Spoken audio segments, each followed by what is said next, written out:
You know how they say when you tell God your plans, He's gonna laugh, and we know that God is ultimately in control. We know 100%.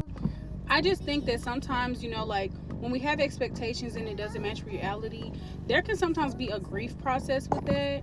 And I just feel like sometimes that gets skipped over.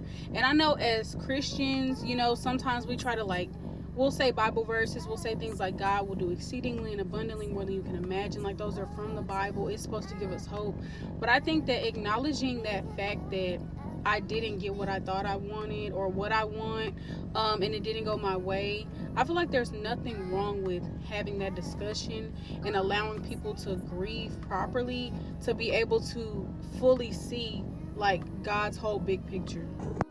Because there are so many people who have had expectations, desires of their heart, and God didn't work things out that way that we thought.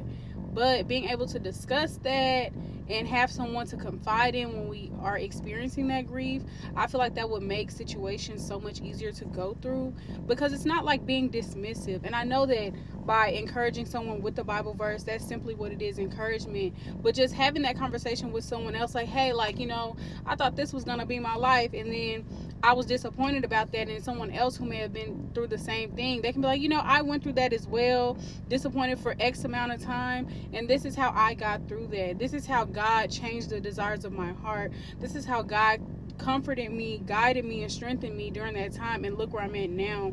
Because I just feel like we always miss that part, like acknowledging the disappointment. Maybe I'm tripping, but that's just how I feel.